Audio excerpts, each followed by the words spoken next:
ازيكم يا جماعه؟ عاملين ايه؟ يا رب تكونوا بخير. بصوا جبت جمبري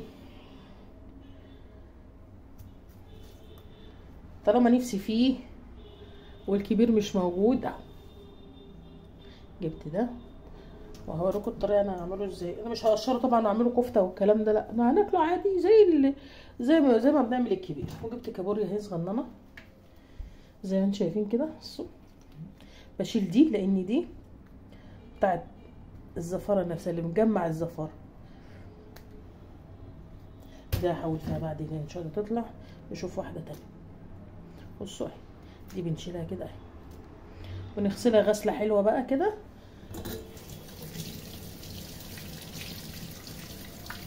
تغسلهم حلو، عايزه بقى فرشه بتاع باي حاجه بايديكم كده كده بتنضف اهي يبقى زي الفل.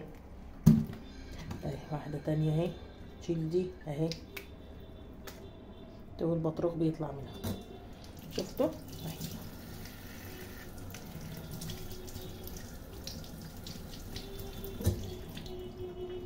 هنضفها كلها ولما اجي اعملها هوريها لكم تعمل ازاي. تاخدي منها احلى شوربه، احلى شوربه. طبعا مش بنعمل شوربه زي شوربه الفراخ، لا بناخد احلى شوربه منها مع شويه رز ابيض. ومش عايزه اقول لكم بقى اتصرف طالما نفسنا فيها نتصرف. مش لازم يعني نجيب الجمبري اللي قد كده ابو 1000 جنيه ولا مش عارفه ايه، ولا الكابوريا ام 500 جنيه ولا حاجه. طالما نفسنا فيها نجيب اللي احنا عايزينه اهي. هخلص انضفها واخلص واوريها لكم تاني. بصوا معايا هنا ايه، بصل وفلفلايه حراقه اسمها ايه، مش حراقه عاديه، وليمونه وطماطمايه وايه وتوم. انا بقطع بصوا انا بقطع ده عشوائي كده عشان يديكي طعم وشوربه حلوين. بقطع كل ده تقطيع عشوائي كده اهو ماشي. البصل نفس الكلام اهو كله عشوائي. مش بحدد بقى يطلع يقول لك ده تقطيع مش عارفه ايه، لا ده اعمله معرفش ايه حلقات لا كله عشوائي مع بعض. قطع كده اي قطع اهو. سبايسي طبعا مش هحط كتير، هحط حته بس عشان ما تبقاش حراقه قوي اهو. شوف يلا هحطه كتير. وبرضه هنقطعه تقطيع عشوائي، مش متحكمين في قطع احنا في الوصفه دي زي ما انتم شايفين كده.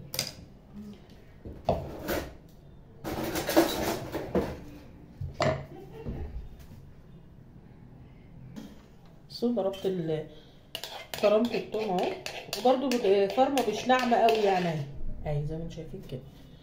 فباينه اهي ماشي. تحطوا بقى كده تمام شويه ملح. عارفين لما بتيجوا تتبلوا زي كانكم بتتبلوا الفراخ كده، رشه جوز الطيب. مش عايزين تحطوا ما تحطوش جوز الطيب ماشي. شويه كمون،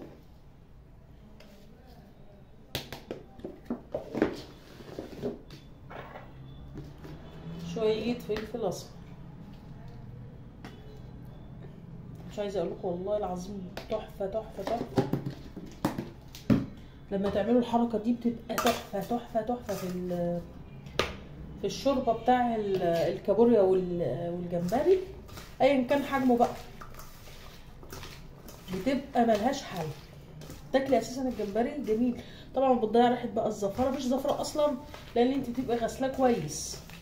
الجمبري انا غسلته 100 مره، بحطه في مصفى وبعدين احطه تحت الحنفيه واقعد بقى املى ميه واحط فيه الجمبري واصفيه وكده. نسيت اصور لكم هو بيتعمل ازاي. بصوا العصاره اللي بتنزل دي بتخلي الشوربه جميله جميله جميله. نعمل جنبها شويه رز ابيض، هوريكم دلوقتي هعمل ايه. هنا اهي الحله ما بنحطش فيها اي حاجه،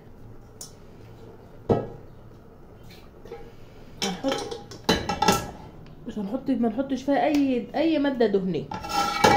حد بس اقول لكم هتحط امتى عشان تديكوا نتيجه حلوه.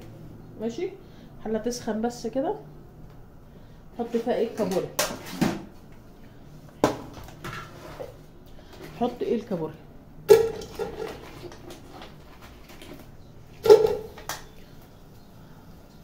ست مش واقفه تتفرج على الكابوريا ازاي. عادي مش مشكله.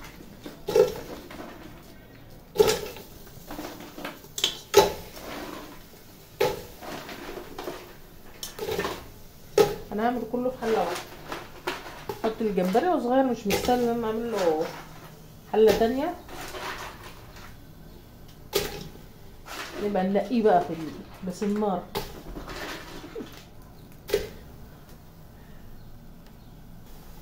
بصوا حطيتها كلها في الحله. دي ما بتتقلبش بقى بمعلقه والكلام ده، لا كده.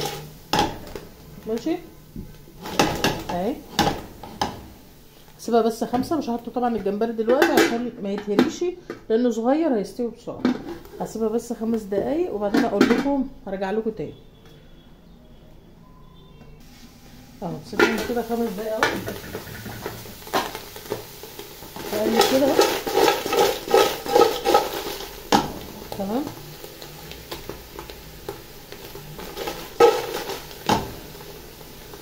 اهي زي ما انتم شايفين كده.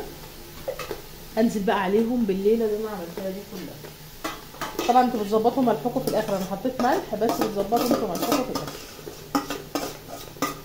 وهنحط شويه ميه بس كمان شويه لما تتشوح شويه وبعدين احط الجمبري. طبعا عشان انا محتاجه شوربه. في ناس بتعملها من غير شوربه فما بتحطش الا نص كوبايه ميه، انا هحط كوبايه او كوبايه وزياده لان انا عايزه الشوربه. بصوا ابتدت لونها اتغير اهو. حطيت الخلطه اللي انا عملتها معاها 5 دقايق برضو الكابوريا كلها تتحمر واحط بقى الجمبري. هوريكم برضو لما توصل للي انا عايزاه. سهله جدا ومش متعبه يا جماعه.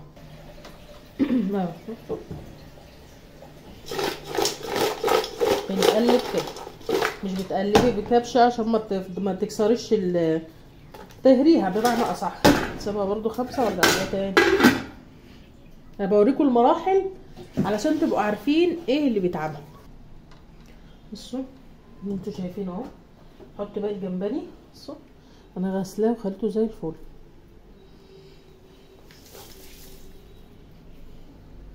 بصوا المصفى حتى بقت نظيفه ازاي.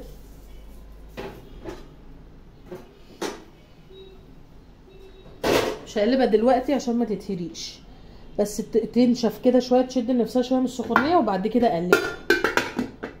عاملها برضو زي ما انا وريتكم دلوقتي. بصوا هو حتى شفتوا ابتدى يحمر زي من السخونيه. اقوم بقى ايه اقلب كل ده بقى ورا بعض كده.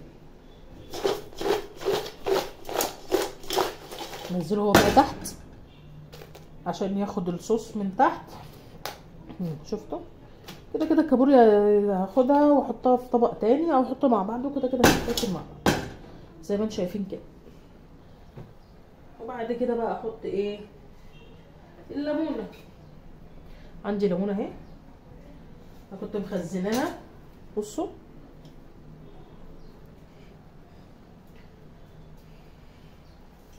اهي هي جامده لانها متخزنه. انا هبقى هعصرها كده بس واسيبها بقى معاهم برضو شويه واقوم عاملاها تاني 5 دقايق كمان.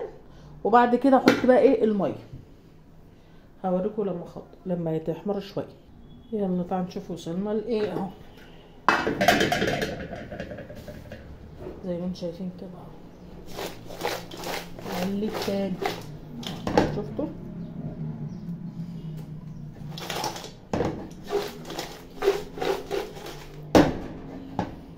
خمسة كمان.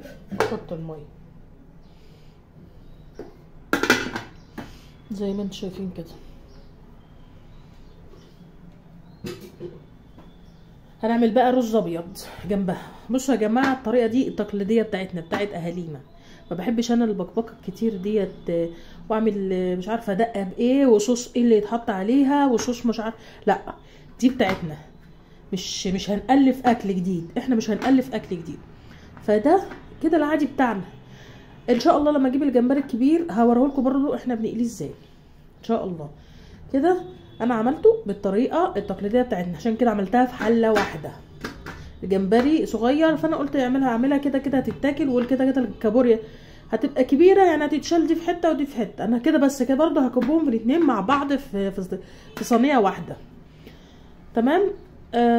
طبعا احنا لو عندنا عزومه مش هعزم على الحاجات دي طبعا، يعني بالحجم ده لا، بس عشان احنا في البيت فالامر طبيعي وعادي، زي برضو اهالينا ما كانت بتعمل. مش هنأزم الامور عشان التصوير، لا دي حياتنا ودي عيشتنا، واحنا عايشين على كده بالتقليدي بتاع اهالينا وشرف لينا. مش هنحط بقى ولا صوصات ولا بتنجانات، هو كده الصح وده احلى حاجه تاخديها. الصوص مهما كان بيغير طعم الحاجه، مش بيديكي يعني لو حطيتيها حتى في اللحمه، حطيتيها في تتبيله فراخ، تحسي ان الفراخ طعمها بيتغير، مش بتدوقي الاكل اللي انت الفراخ بتاعتنا الاكل العادي بتاع، لا بتغير. انا عندي صوصات وكل حاجه بس انا مش حابه احط اي صوص. تمام. شوف هتحصل ايه. تعالوا نحط الميه بقى طالما انا قعدت اكلمكم زي ما انتم شايفين كده. انا مش عايزه اقول لكم الريحه عامله ازاي، والله مش عايزه اقول لكم، ولا زفره بقى ولا الكلام ده، لان انا غسلتها كذا مره. بصوا الميه اهي، انا عايزه شوربه فهحط ميه كتير كده. انا حطيت شويه ميه، حط شويه كمان بس كده، مش كتير يعني نملى الحله، لا اهو. حط شويه ملح عشان انا حاسه ان الملح هيبقى قليل وانا صايمه فمش هعرف ادوق. اهو كده حلو قوي. بس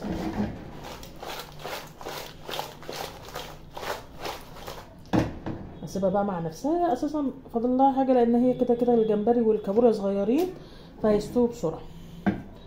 سيبهم بقى كده واعمل الرز الابيض. هعمل الرز طبعا احنا كلنا عارفين الرز بيتعمل ازاي، مش محتاجه اصوره. بصوا اهي هي كده كده، بصوا زي ما انا قلت لكم بتسرد ميه اهي. ماشي. انا هنا عشان بس ما صورتهاش حطيت نص معلقه سمنه بتطعمها قوي، بتطعم بقى الشوربه. ماشي. نص معلقه سمنه بس، مش عايزين تحطوا براحتكم خالص، بس السمنه بتطعمها شويه. لما اجي اغرفها بقى اوريها لكم. شفتوا الجمال؟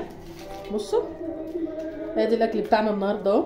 بصوا ملوش حل اقسم بالله، وشويه شوربه طعم ما فيش غير يعني ما فيش زي كده خالص. بصوا وشويه رز ابيض. ده كده اكلنا النهارده. يلا كل سنه وانتم طيبين، مع السلامه.